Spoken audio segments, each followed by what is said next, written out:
okay. Genesis chapter 49, verse 7. Cursed be their anger, for it was furious, and their wrath, for it was cruel.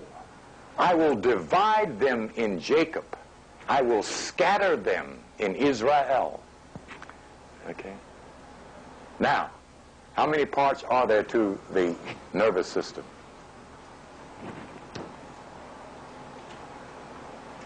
Name the 2 parts of the nervous system. That's all you have to do to find out how many. The autonomous and the sympathetic. 2 parts. And they are already divided. One is on your right side, and one is on your left. And I shall scatter them in Israel. Where does the nervous system begin? Where does it end? Very good. Okay. All right. You following me here? Because we're demystifying all this stuff. Okay.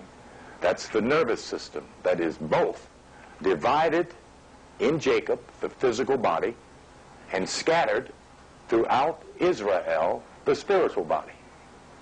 Okay? Why Jacob and Israel are both mentioned. Therefore, why Jacob becomes Israel. Okay? One is physical, the other is spiritual. Okay? Follow me thus far? Okay. All right. Okay. Okay, let's turn to the Metaphysical Dictionary. If you're going to be a student of yourself, you're going to need a copy of this book, which we do not have any more copies of, and my sister brought with her this time. Bless her heart. So turn to page 401 first. We find the word Levi. You want to read that for us, dear? Okay. Levi, joining, clinging, reaping, entwining, enfolding, uniting, loving. All right, hold it right there for a moment, okay? That's the descriptive definitive of Levi, okay? These are twins, okay? Here is the glyphic of Gemini. Joined, twined,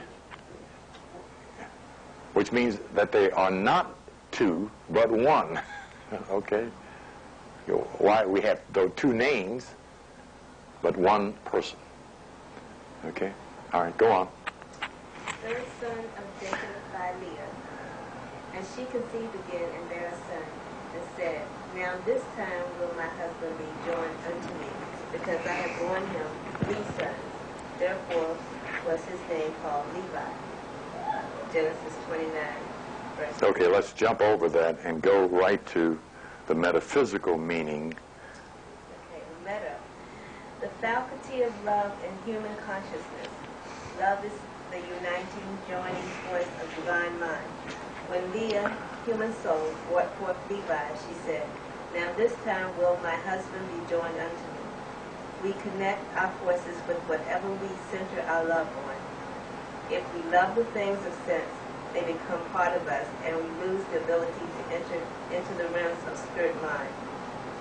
This is why the Lord commanded Moses not to make any graven image of him.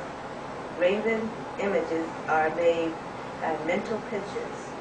The thought that God is a great king in a place called heaven makes just such a mental image in one's thought realms, and one grows to believe in and worship such an imagery, being instead of the true God, who is spirit.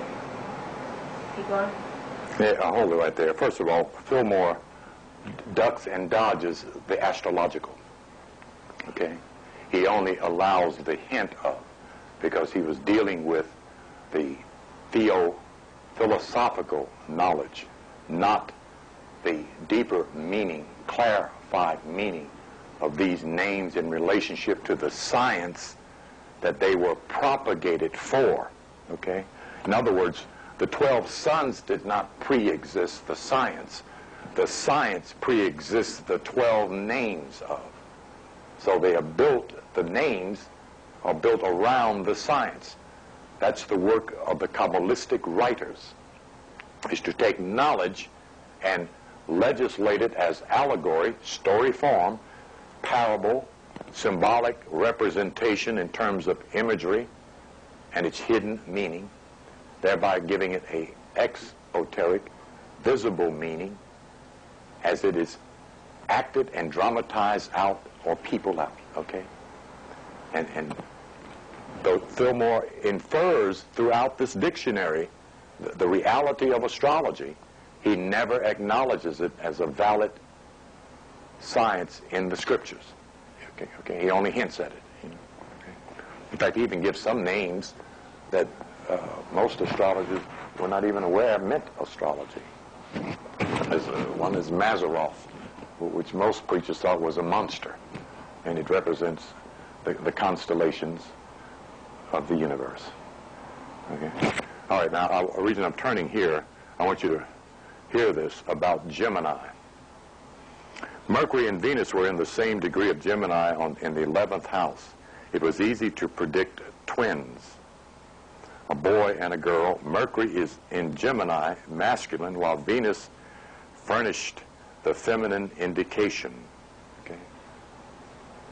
How we know, again, that this concept of these two beings represent the idea of twin and two types of people are based upon two factors or types of energy, one masculine and one feminine.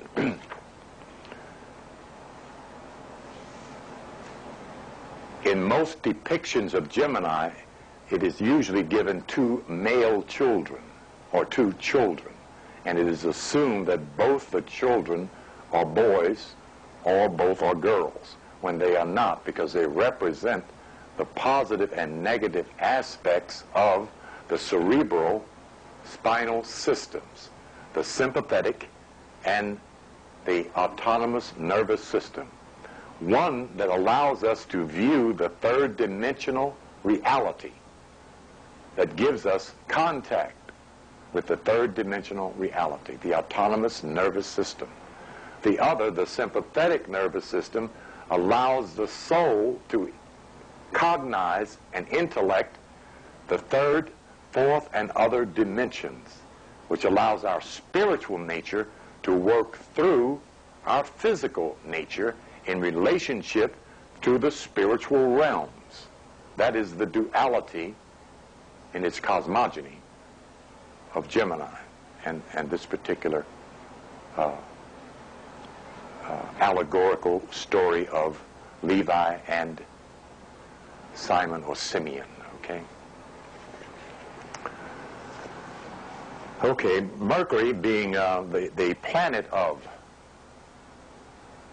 Gemini, okay, masculine. Venus being the planet of the feminine aspect of nature, okay?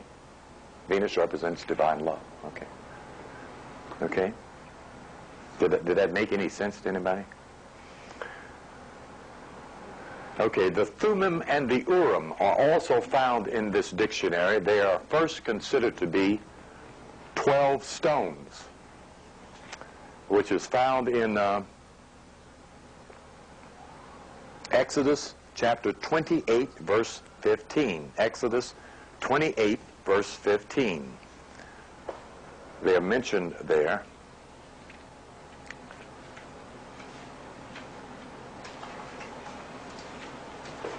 And I'm going to point out how this is relevant to the 12 powers and the 12 signs in just a moment. Exodus. Anybody found it yet?